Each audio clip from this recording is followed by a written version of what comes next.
My name is John Passfield, and I'm going to read from my novel in a moment. First, I'll say, though, that the title of this video is Ospringe, Video 5, Granddad at Home at 2 Middle Row. Here's the cover. Ospringe, A Visit with Granddad, a novel by John Passfield. I'll refer to the photograph in a minute. Here's a summary on the back of the novel. It gives the premise of the entire novel. On a Saturday morning in May 1920, two of the Davies children, 8-year-old Gertrude Violet Davies and her 13-year-old brother Claude Laverne Davies, my mother and my uncle, leave their home at the Mill House on Water Lane in Ospringe, Kent, and walk to 2 Middle Row in the nearby market town of Faversham, where their granddad, Henry Kennett, lives. Their granddad, my great-granddad, originally. After polishing the fireman's buttons, the three of them go for a walk, during which they share their cheerful chatter and think their private thoughts. So the shared experience and the private thoughts expressed in imagery, that's the dynamic that I want to capture in all my novels, and it's here in this novel. The cover photo, the top line are the two people who live at 2 Middle Row, Faversham in 1920. On your left, the man, is Henry Kennett, the granddad of the title. His single daughter, Lena, or Melina, is standing, and she lives at 2 Middle Row also. Now, the people who live at the Mill House, Ospringe, this little village not far from the market town of Faversham, are all on the lower level. My mom is the little girl on the left. She's older in the novel than in this photo, but I don't have a lot of family photos, as few people do from so long ago. They didn't take a lot of photos in those days. So this is a photo I chose with them all together, and just a little earlier than the 1920 setting. So here's my mom, the little girl on the left. Her dad, who's a Royal Marine and is away on the ships. The three boys, and the mother, who's seated. So three of these people are characters in the novel whose thoughts we overhear. The man standing, Henry Kennett, the granddad. The little girl on the left, my mother, and the tall boy with the glasses, Claude. So they each have chapters, and those chapters rotate. So two of them, the males, get 5 chapters, and the little girl gets 6. She kind of frames the whole novel. So let's look at the one male, the man standing, Henry Kennett. In this video, I'll read from the chapter in which the granddad, Henry Kennett, is alone at his house at 2 Middle Row, Faversham, after spending a day with 2 of his grandchildren. Just want to find the page here. Here we are. And we'll go right into that chapter. So it's labeled Chapter 15, Henry Kennett 5, his 5th chapter. Saturday, May 1st, 1920, 2 Middle Row. Making tea at 2 Middle Row. The kids are off to see their mom, and the other 2 boys, Sidney and Harry, seem to be an inch taller every time I see them. I sent Gertrude and Claude away a little early. Now, one of the questions that's not answered is, he takes the 2 children out to Graveney, which is the village near which he grew up. But then he cuts short the planned visit to the actual farm where he grew up. So he's reminiscing. And he doesn't tell the children why he does this, like why suddenly, but is he kind of overwhelmed by all of the images that we do read in the novel? You know, why does the granddad cut short the visit and send the kids home early and then end up alone at 2 Middle Row? Perhaps Tris will be home, that's his younger daughter, their mother, from shopping at Maidstone when they get home. Claude's due at the vicarage sometime this afternoon. No doubt Gertrude will help her mum get supper ready. No doubt they could both find plenty to do. Wonder if Tris saw the doctor while she and the boys were in Maidstone. Wonder what the doctor said to her, if she did. So he's been asking the kids questions about the family, and of course he's an adult, and the kids are, I wouldn't say naive, but they don't have the worries, the cares that their granddad has. So you wonder if the kids are really aware of what's bothering the granddad as the novel goes on. Well, that's it for the football season. The illustrated papers are already showing Surrey batsmen at the wickets. It's the sign of the times. Football's done. The first post-war season is over. The players can pack up their togs in their old kit bags. No more wandering down to the mall ground on Saturdays for me. No more football watching until the end of August comes around. So 1919, I got this out of the local newspapers, was the first post-World War I season for football. So disruption in lives and then recovery. But recovery with some changes. Obviously, some of those football players would have died in the war, the pre-war football players. So it's an image. It's an image of change, but continuity at the same time. How is it affecting his own, well, his own thoughts? They are his thoughts, but how is that image affecting the other images of his thoughts of more personal nature? The old eyes are fading fast. Comes right down to the point where I can't read the news. If it comes right down to the point where I can't read the newspapers anymore, I think I'll miss them all. Oh, excuse me. Let me start again. The old eyes are fading fast. If it comes right down to the point where I can't read the newspapers anymore, the thing I'll miss the most will be the sports. Maybe Lena will end up with me as a shut-in too. So his older daughter visits the shut-ins and reads to them. Maybe he'll be one, a blind man, if his eyes get worse. Lena in her serial novel. Tris always likes to read about the latest crisis. She and Lena, his two daughters, talk about the trials of the lords and ladies, whether the families will get back together at the end of the ordeal. We all sit around the fire while they talk about the latest installment. The kids all take it in like milk and cookies. I listen politely, but there's nothing in it for me. Lena took today's newspaper with her. I would have sent it home with Claude and Gertrude. No matter. We'll take it out to Ospringe on Wednesday next when we walk out for supper with Tristan and the kids. So there's imagery from a newspaper of trials and troubles in a family of lords and ladies and guaranteed happy ending. And there's such a thing, such an image category. I often think of different categories of imagery because I work with imagery in my novels. Rejected imagery. Imagery we say, no, not for me. That's not going to be operative imagery in my mind. I have other imagery that's a little more pertinent to the reality of my life. But it doesn't say that. The novel doesn't say that. It just tells you that he doesn't care for that particular type of story. My parents have been gone for a long time now. Well, no one lives forever. I realized that fact when my father died before his time. Between my father and I have no regrets. Absolutely none. We lived our lives together, the two of us, in such a way that I could think of no apologies nor regrets that were needed at the grave. And then when my mother followed later, after a gradual wasting away, I realized that she had reached her time. I still had my brothers and sisters. The rest of the family carried on. We've had a family that was about as good as anyone could wish for. I think of those days at home, in the countryside near Graveney, whenever we visit Ospringe with Trish and the kids, the warm fire and the glow of the faces around the room. Well, again, how do you write a novel when you don't have all the information you'd like to have? I don't know how Henry Kennett felt when his mom and dad died at different times.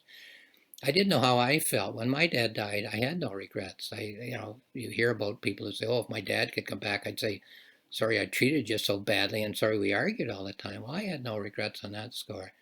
And my mom, who had dementia, when she died, it was time. It was an agonizing last few years for her. So I borrowed that from my own life and gave it to Henry Kennett, who's my great-grandfather, about whom I didn't have that kind of information. But it also speaks of transitions as acceptable, He's worried about losing his grandchildren to this move to Canada if it happens.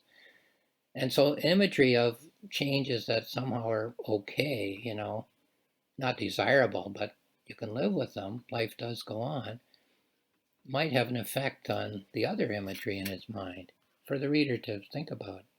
Getting my teacup down from the shelf. It's too bad that Lena didn't get to see the kids while we were here. She's cooped up in that laundry for most of the week. Half day off for her today. Today's for shopping and visiting the sick. She would have plenty to do if she ever lost her old dad. The only problem is, I don't know where she would live, or even what she'd be able to afford. I have very little to leave her, that's for sure. Everybody leaves a hole when they leave us too soon. I guess I'd better stick around for as long as I can. So he lives above, I keep thinking fire hall, because that's what my mom and her uncle called it after they became Canadians, but it was a former police station, which was now the storage place for the fire equipment. It was never a fire hall in the strict sense. But he lives there because he's a fireman, a volunteer fireman, and he looks after the equipment. She lives there because she's his daughter, so when he dies, she won't be able to live there, quite rightly. Well, where will she live? Transitions, eh? Sometimes problematical. Imagery in his mind. Walter Davies, his son-in-law, right? The man standing is thinking of his son-in-law who's seated, the Royal Marine. Was not an orphan like he says he was. He was sent out to Canada at 12 years old by his shiftless father. A few years later, he sent a letter from Canada back to England through the Bernardos homes with a money order for $10 to keep his father from being buried in a pauper's grave. He was no orphan, as he keeps telling Tris and the children. He was the son of a ne'er-do-well, a basket weaver with syphilis of the shoulder, who couldn't keep his own family from starving in the streets. That's a lie that Walter Davies has told for years. If it hadn't been for his brother Arthur, I never would have known. Well, I worked that into the novel, and I've mentioned before, I think in an earlier video, that I wasn't sure how to work that in or whether I could, but when I realized that the brother of my grandfather had recuperated in Ospringe, I thought, oh, well, okay, maybe he told the family secret. Now, the family secret, my mom, I think, her words are ambiguous. I have them on tape from when I interviewed her when she was 72 years old, the little girl here. She didn't say her dad was an orphan, but she didn't say he wasn't. And after my mom died, her younger sister, who wasn't born in 1920 and isn't in the photo, gave me Bernardo information that she had acquired from the Bernardo homes. And the father was still, the mother was dead. The father had many children. He couldn't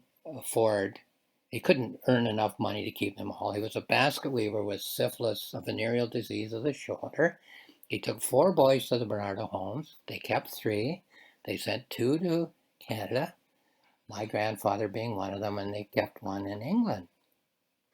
And so then, the family dynamic then that I've put in the novel, which I think makes sense, is that the grandfather at the top here thinks of the man who might take his children away, his grandchildren away, as not a nice, pleasant person, but as a street urchin from East London, a boy who grew up on farms in the wilds of Canada, a Royal Marine, a Navy man, a sailor, and we all know what they're like. Sailors, a girl in every port. So that's the dynamic of the novel, but that's not the whole novel. This is an image, one image. What are the other images in the mind of Henry Kennett, the granddad, about his son-in-law and about this situation? Images modify other images. If you think of snooker or pool, even knock each other out, or curling. A curling rock knocks another curling ring out of the circle. Images can do that. So let's read on. We're not finished yet. Mr. Ellen's face. Now, thoughts of his son-in-law and his daughter as young married people makes him think of himself as a young, about-to-be married person, he hopes. Here's a scene from his earlier life with his father-in-law, his prospective father-in-law, as imagery in his mind. Is it going to modify some of these other images? We'll see. Mr. Allen's face was grim as he labored at the forge. He had no time for visiting, so neither of us was wearing our Sunday suit. I'd never been past the doorway of the Ellen house, or never expected to. Melina, who he did marry later, told me that a visit to the forge would have to do. The voice of the father-in-law. I understand that you have a request, he said, between the ringing of his hammer on the metal rod. Yes, I have, sir, I said. Yes, sir, that I do. The hammer blows rang steadily as we talked. I wish to ask for Melina's hand in marriage. Can you keep her in the style to which she was born? He asked, and brought the hammer down and made the anvil ring. I have a place on the railway, sir, I said. I started as a plate layer yesterday. Mr. Ellen's face was grim as he stuck the piece of hammered metal into a bucket. The water hissed as he spoke his lovely words. Well, if she'll have you, then it's not for me to object. Now, I made that up, of course, but I had information that the Ellen family, which was my granddad, the man standing, the lady he married, who was dead by this time, her father had been an ironmonger on the main street of Faversham. So I went from there. That he was a gruff fellow, I made up. I don't know that. but I needed it as imagery of, difficulty in life, seemingly an impasse, and then somehow a way past that. Not the most pleasant conversation, but hey, it was a happy ending, right? And so that's imagery. It modifies other imagery or gets knocked out by other imagery. Anyone can get a copy of the Faversham News. Their office is open on Court Street anytime. It will show you how many attractions Faversham has. Now, why, if his son-in-law is thinking of leaving, is he thinking of wonderful things about Faversham? I got this all out of the Faversham newspapers of the day. So this is imagery too. There's Charles Stidoff and his auctioneers with an office on East Street. There's Roper and Etherington offering insurance on West Street. There's a grand concert going to be put on by the Ivy Leaf Memorial Club at the Playhouse here in Faversham on Thursday, May 20th. There's movies twice nightly during the week at the Gem Picture Palace. Miss Bessie Baskerall in Wedlock, Breed of Men, and episode 4 of The Tiger's Tail. For history, you got Davington Priory on Priory Road. That was founded by the nuns in the 12th century. It came close to being destroyed by Henry VIII. There's everything in Faversham that anyone would need. Why would anyone want to move away from here? So good reasons for his son-in-law to stay after he gets out of the Royal Marines. Pouring the water into the teapot. The kids didn't say whether they'd be in next week. They said they didn't know what their mothers planned, but Lena and I will be out for Wednesday supper at any rate. I always enjoy the walk to Ospringe at supper time. Gertrude's always there on the footpath, waiting for us at the Maison Dieu. Always one or two of the others waiting too. Warm fire, delicious meal, and the chatter of the kids. Pressing spring flowers between the pages of a book. Time the cat had kittens in the cell here at 2 Middle Row, and the kids couldn't get to them. When their father will be back from away at sea. The kettle on the hob, the rocking chair, the colorful rugs. Sometimes the Tyndalls all come over and fill up the room. Tris has a wonderful situation at the mill house there. Other thoughts. Down at the Limes Club just the other day, chatting away to the fellows as I tamped the tobacco down into the bowl of my pipe, and here's what he told them.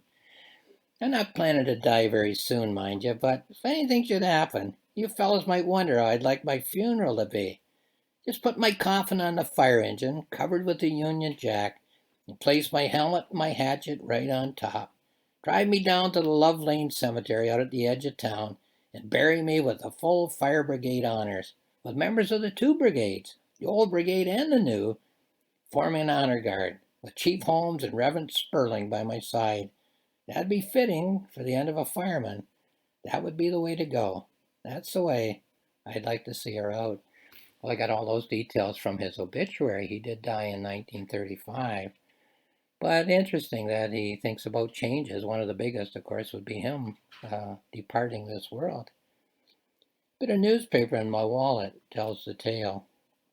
Quoting the newspaper. If you are in doubt about your eyesight, we shall be pleased to test your eyes free of all charge and advise you to the necessity or otherwise of wearing glasses. End of quote from the newspaper. I think it's going to be otherwise with me. I already have the glasses. I would guess it's more than that. I'm glad I bought those mats at the exhibition. You have to feel for those soldiers that were blinded in the war. Well, the First World War. So Henry Kennett did have trouble with his eyes near the end of his life. I'm guessing cataracts. The obituary just said that. He had trouble seeing near the end of his life. The story goes on and on. This is a story he's told to himself.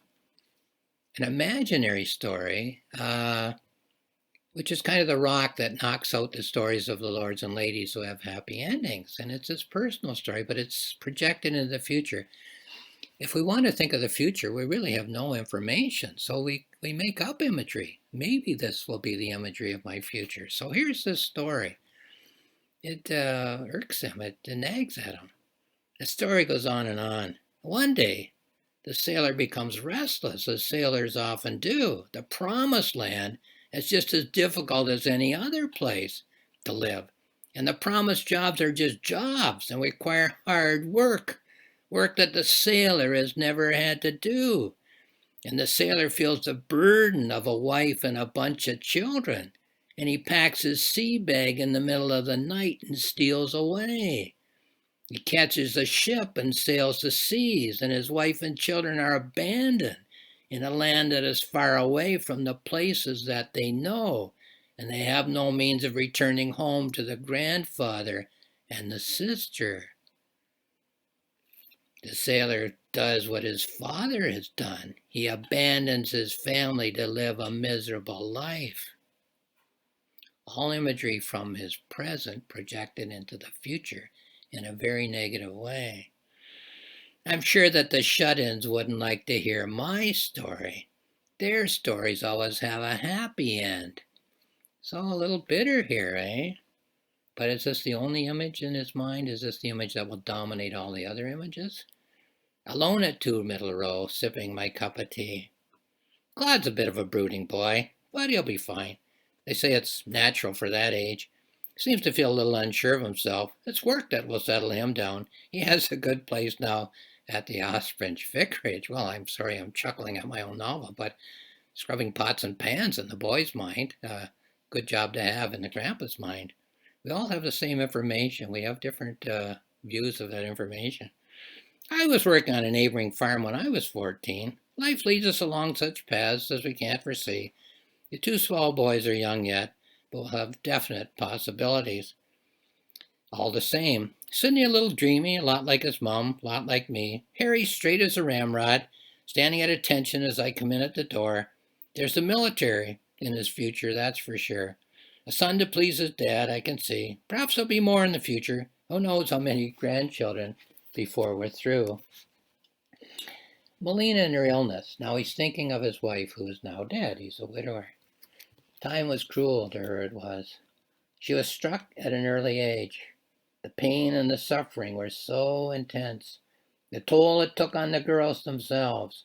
They were only schoolgirls then, 13 and 15, I think they were. A very difficult time for all of us. My family was very supportive. I have to admit, her family too. Her sister tried to wash and fed her. No place like Faversham in a crisis. There was plenty of food brought to feed us, and many people put in a good word. Prayers at the church and a sort of vigil. Her funeral was quite a gathering, that's for sure.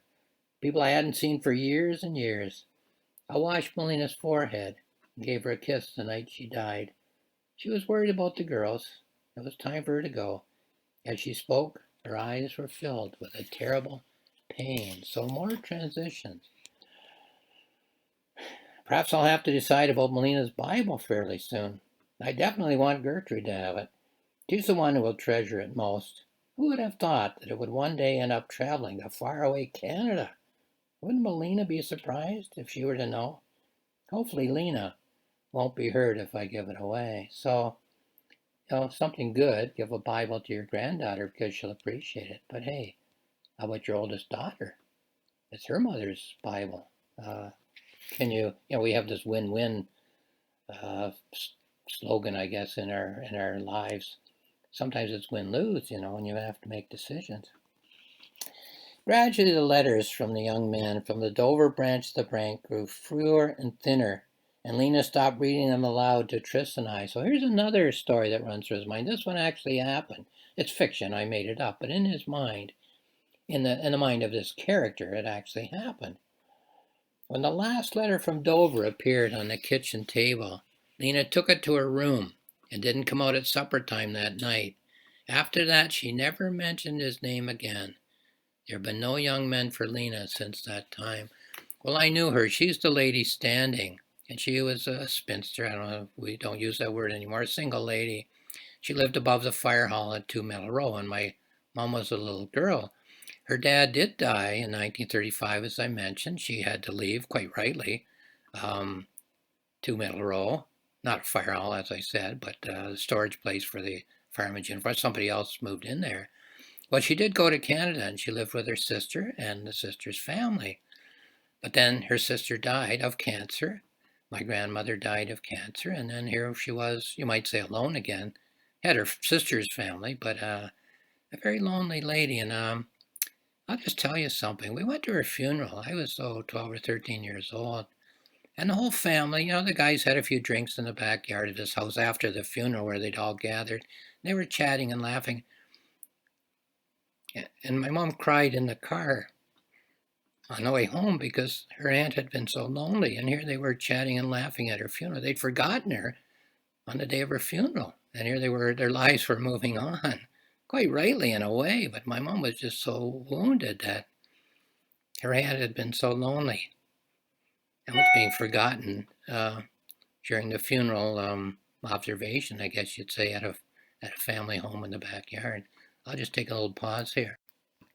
So then, following along with Henry Kennett, he's alone at 2 Middle Row. His grandchildren have spent the day with him and have gone home, and he's thinking.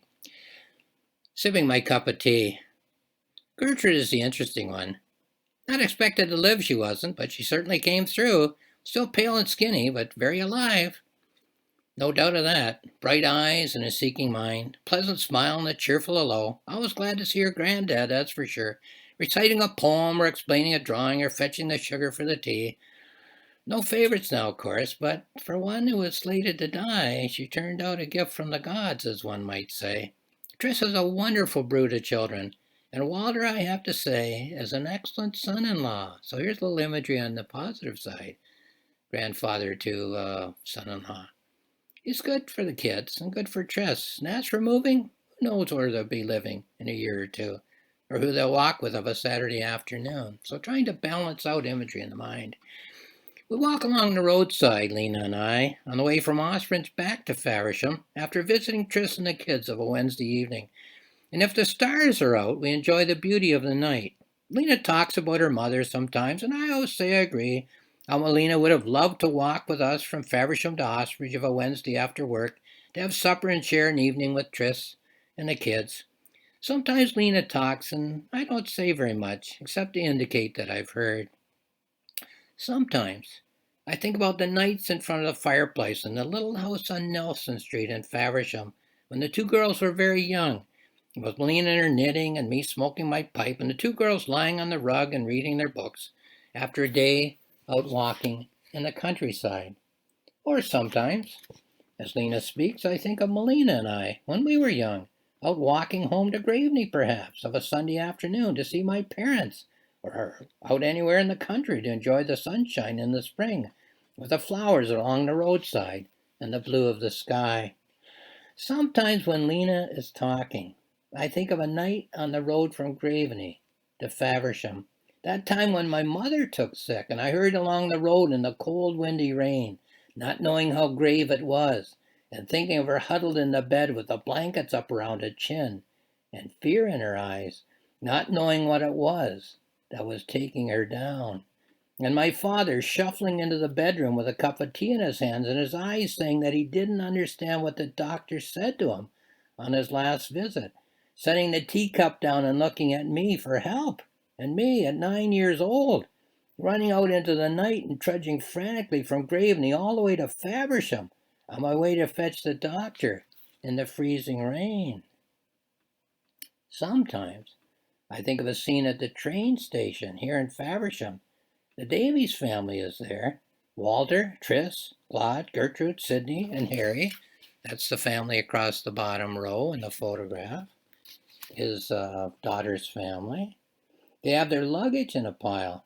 Some steamer trunks and suitcases. Perhaps the wooden box with Kennett painted on the top is there as well.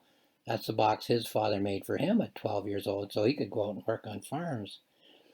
I'm locked in a hug with Tris, my youngest daughter. I've already given a hug to each of the kids. The tears are in my eyes. It's hard to see. I'm thinking that we'll never meet again. It's a scene I've imagined quite a few times before. The steam hisses out of the railway carriage and surrounds us like a mist. The last thing I do is shake Walter Davies' hand. Well, that's an interesting image. It's made up because it hasn't happened yet. He's imagining it. What's his attitude towards this situation, this imaginary situation? It doesn't say. We can speculate. It's the winter that's the test of a good gardener. There's a trick to nursing chrysanthemums through the cold. You cover the plants with a porous mulch so we'll let them breathe. I recommend straw or evergreen boughs, or even an upside-down basket to keep them from getting damaged by the cold. Even better is to dig them with a ball of earth after the frost has killed the tops, and then store them under a light mulch in a cold frame during the winter. And in the spring, you plant some of the stolons and discard the old core of the plant. But the thing is, you have to prepare the soil if you want to grow anything that'll win you prizes. If you don't prepare the soil, nothing will grow. I won prizes for chrysanthemums, but I never kid myself. People think of them as a hardy plant, but you got to be nursing them steadily all the time. Treat your chrysanthemums well, and they'll give you spectacular blooms from mid-August till you come up against your first heavy frost. So is that just incidental information, or is that an image that you can apply as a kind of a standard to the rest of his life, to his situation? They dug a pit at the Live Grove Cemetery and had a mass funeral. So if you think your own problems are big, here's what happened in Faversham in 1916. It's true, I got it from the Faversham newspapers, but it's a little bigger change in circumstances than is happening to this man and his grandchildren. There was a procession from the market square, a military guard of honor, the Archbishop of Canterbury, all the local ministers, and Mayor Alexander, all kinds of other dignitaries. Everybody came to pay their respects for miles around. Someone said there was 116 victims, but they couldn't be sure. Well, Faversham was a gunpowder works, and the gunpowder blew up. 116 victims, 1916, I think it was. Life is short, no doubt of that. There was every age you could imagine, from young boys to old men. The worst was that there was so many children left without their fathers and so many widows left without a man.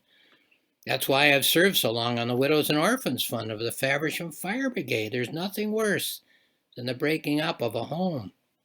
At their funeral, I heard it could have been worse.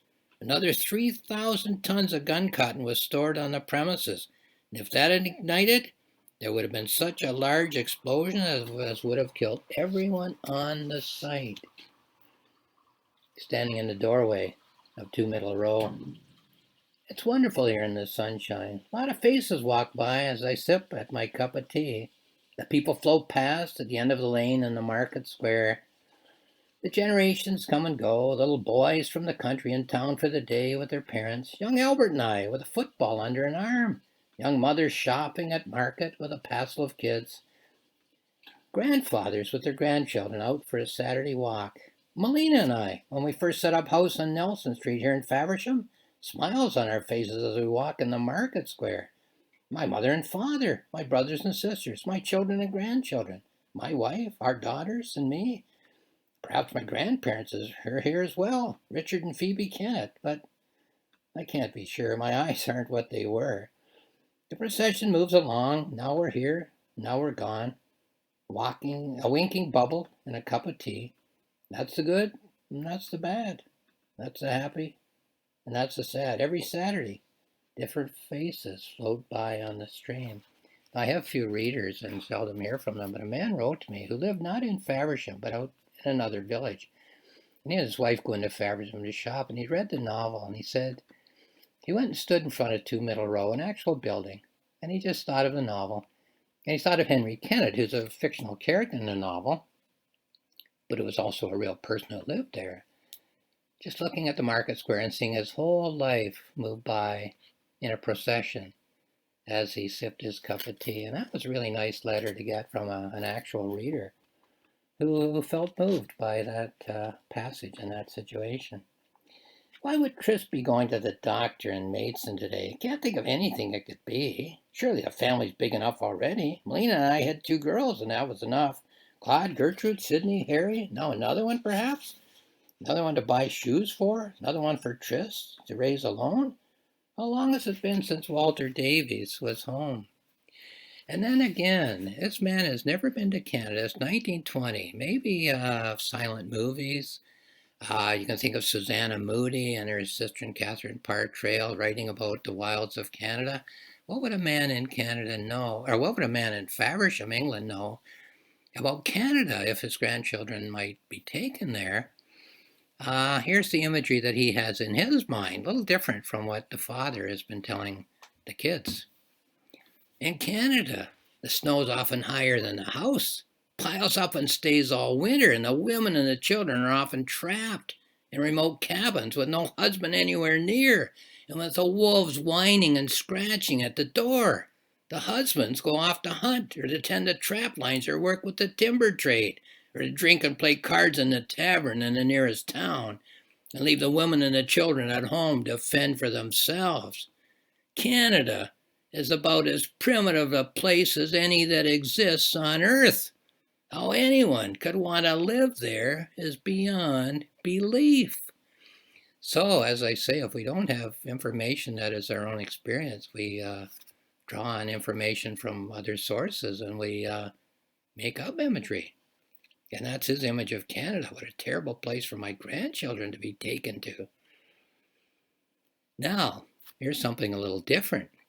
He wants his son-in-law to stay in England because then his grandchildren will stay in England. Here he is talking to his boss. Now, Henry Kennett works for a farm machine company. He's a volunteer fireman, but his paying job is to fix farm machinery. So here he is talking to his boss about his son-in-law.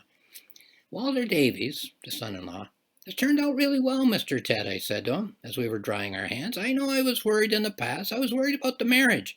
A daughter is a very precious thing to give away. I thought that a man who came from London's slums with a father who thrust him out would never see the value of a family and a home. A sailor on leave and a maid at a seaside inn was not a combination to please a father, as you can imagine, but his naval pay is deposited at the bank here in Faversham every payday. Tris collects it when she comes into market to shop. He comes home to earn the kids in Ospringe every time he gets his leave. He spends his spare time on the ship hooking rugs for their home at the mill house. He loves the children just as much as Tris or I, Mr. Ted. All of my worries have faded away about Walter Davies. He's a solid son-in-law as I could wish to have. Could you consider him as a possible employee here at Ted's, Mr. Ted? Gets out 3 years from now. He's a direction layer in the Marines. A dedicated serviceman. He served his country well, and I'm sure he would catch on quick if given a chance. So do we fib a little to our employer and say this is a wonderful son-in-law just to get him a job so he can stay? Or are we telling our true feelings now that we've sorted out all the imagery through the whole novel? Because this is the last chapter for the grandfather. One last segment. Standing in the doorway at 2 Middle Row. I'll just finish this cup of tea and then I'll go inside and get out my horsehair brush and give the uniforms a good brushing one by one. And I'll go over all the buttons so they'll shine in the sun. Big event in a couple of weeks. 10 on the lawn beside the church and a cup of tea. The tap at the pub and the songs and laughter of the visiting firemen. Unit inspection, competitive games, commemorative cups, visiting higher-ups from the district, and all of that. Don't want a speck on a shoulder or a dull spot on a brass uniform to mar the splendor of the event. Brass button, sorry. Every uniform a gem. We'll all look sparkling when we line up on parade. It's been an interesting day. Nice to spend some time with the kids. Back to work as soon as I finish my cup of tea. So that's it for Henry Kennett in the novel. Here's a note that I wrote. You can access my notes. I'll tell you how in a minute. I grew up in a country and a culture when books, films, and television shows were most often about people who lived in other countries and at other times. We read and watched stories set in Britain and the United States, in France and Italy and Russia, and China and Japan. I never lamented this lack of a visible culture in artistic form, for the culture that I lived in every day was rich and meaningful. I never thought of leaving Canada, as did some would-be writers. I simply felt that any inclination that I had to be a writer was a childish daydream, as I was born in a country about which one could not write. There was Canadian literature. We didn't study it. I went through elementary school, high school, and university, took almost no Canadian literature, very little. Never got a sense of Canada as a place about which there was culture, a culture expressed in art, that is. It was only after I'd taught and read the greatest literature from other lands and cultures for over 30 years that I realized I could write about my homeland and my everyday life in that homeland as an available topic for serious literature, as serious as any of the literature that I'd studied and admired. Even so, I wrote 5 Canadian novels, 5 Southern Ontario novels, before it even occurred to me that I had information that I could turn into the imagery of an item of literature right here in my own family. The stories of my parents with whom I'd spent my everyday life in our house on Oak Street, St. Thomas, Ontario, Canada. The information that I turned into literature for this novel, Ospringe, about my mother, for another novel, Out West, Cyril Passfield Out West, a story about my dad, was information which I'd compiled for family records, with no thought other than recording of information to present to my children and future grandchildren. A country without an artistic rendering of culture? I collected information just for my family. Never thought I could turn it into literature. So, finally, last year, in 2020, I wrote a serious novel about myself. So my cultural journey stayed in one place, in my family and my country, while my literary journey started in other countries and at other times and gradually worked its way back to Canada, to my family, and to the life that I was living every day. So that's the point I want to make. Now, there's other information. I'll just hold up the title again, Ospringe, A Visit with Granddad, a novel by John Passfield. You can find it on Amazon if you wish to purchase it. If you want to read 2 books that I've written about the process of writing this novel, with all kinds of topics, of course, that occur to me, go to my website, johnpassfield.ca, johnpassfield. Click on notebooks, click on journals, then go down to the 2 icons, the Ospringe icons, click on those. On your screen will pop up 2 full books of my thoughts about novel writing, families, imagery, and all the rest of it. Lastly, I'll just say thank you for watching this video.